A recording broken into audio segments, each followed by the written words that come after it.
E para falar um pouco da implementação dos clubes de leitura, nós gostaríamos de compartilhar com você as fases dessa implementação, né? Depois dessa experiência de mais de 10 anos implementando, supervisionando o clube de leitura, a gente conseguiu traçar um pouco essas fases em que a gente precisa prestar um pouco mais de atenção. Então, a gente chamou a fase 1 de organização, que é um pouco que a gente falou no vídeo anterior. É uma fase em que a gente vai escolher o local, o horário e fazer diálogos para divulgação e articulação.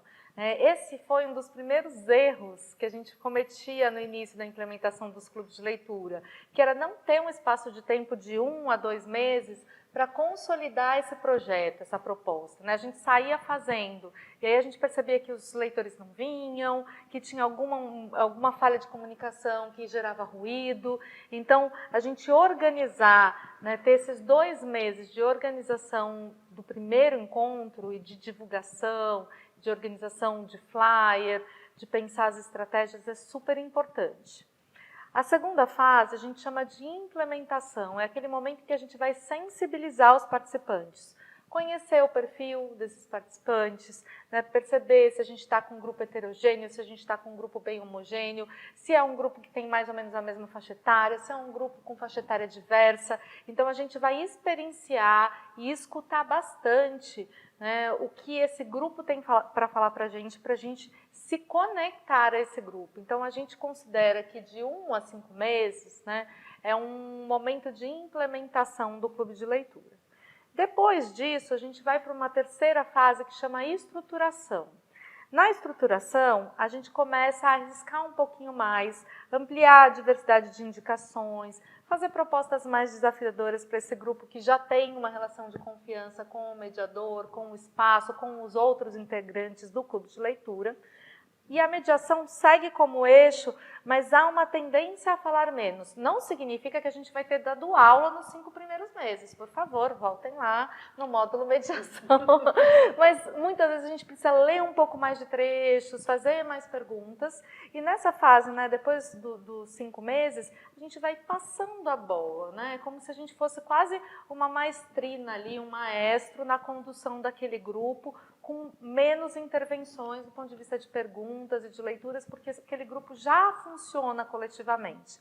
E uma última fase, que não acaba nunca, tá, gente? Mas que é a consolidação, e aqui a gente fala, consolidado não está nunca, porque tem a vida na hora também, É sempre uma novidade, é sempre uma estreia. Mas é um grupo que já está super conectado, e a gente vai ter o quê? Que surpreender essas leitoras e leitores, então seguir na nossa pesquisa literária, na nossa mistura de gêneros, na bibliodiversidade, para ir propondo leituras diferentes, leituras instigantes e leituras deslocantes, mas que a gente segue na preparação de cada mediação, e a Lu vai falar um pouquinho como ela prepara, como nós preparamos a nossa mediação para os clubes. Porque a preparação ela é permanente, Essa fase aqui agora ela continua enquanto esse clube de leitura viver, enquanto a gente seguir aí mediando. Então, o principal ali para a gente é preparar um roteiro, E nesse roteiro é isso. Quando a gente vai ler um livro para mediar, quem já faz isso talvez concorde aqui comigo, e quem for começar, depois me conta se é isso que acontece. A gente faz uma leitura diferente, Porque a gente vai cavocando mais. Então, a gente faz um roteiro. Bom, primeiro a gente já falou lá atrás, nos vídeos lá primeiro, ler este livro antes da indicação. E a gente sempre lê antes da mediação. Já li 10 vezes esse livro, a gente lê a 11ª. Porque cada leitura é uma leitura, a gente muda a cada leitura e a gente vai com a leitura fresca para aquele encontro. Os participantes percebem quando a gente está perdido. Não sei o que, a gente fica com aquela cara de que não vou lembrar muito disso. Tudo bem, também tem coisa que não precisa saber de tudo ali, mas a gente percebe quando a leitura está fresca. Então, o que a gente coloca nesse roteiro? Pontos polêmicos. que isso, gente, está tudo interligado, assim, né? O ponto polêmico está interligado com aquela questão que a gente fala. Eu, como mediadora, dou conta de levar isso para um grupo?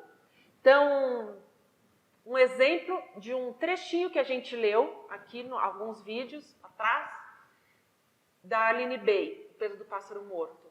Tem uma questão lá da menina que fala da religião, do Jesus, que vai no Senhor que benze. Pode ter um ponto polêmico aí, uma questão da religião, enfim.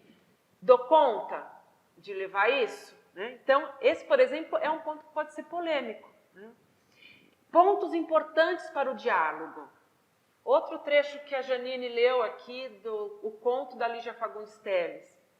Um ponto importante para esse diálogo. Será que pode ser a mulher que arranca a página lá no consultório e mente para a mulher do lado? Né?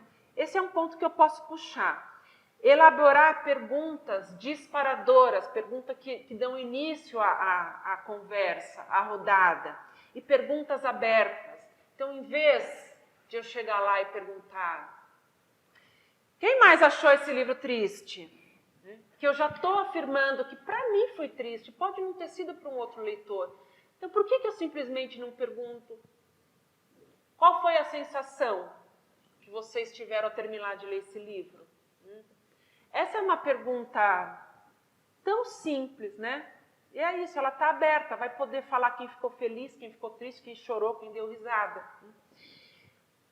Separamos trechos para a gente ler em voz alta, né? Se às vezes a conversa a gente está achando ali que já se falou muito de uma questão, vamos pular para outra. Olha, separei um trecho aqui que eu acho tão bonito, né? Queria ler em voz alta aqui para vocês, ou alguém mais separou também esse trecho, aí a gente vai lá com um textinho, né? Com um trechinho ali e a gente lê em voz alta. Mas a gente quer deixar isso aqui muito frisado. Que a gente sempre faz o roteiro, mas a mediação acontece na hora. A gente não precisa ficar... esse roteiro não é um aprisionamento ali para a gente.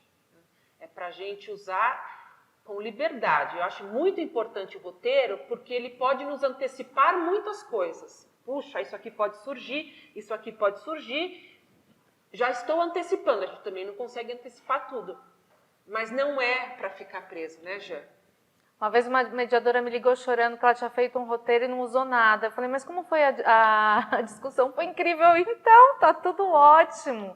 Né? Você estava preparada para, se você precisasse usar o seu roteiro, mas você foi ali no fluxo e na energia do diálogo. E isso tá lindo também. O que não dá é para não preparar. Né?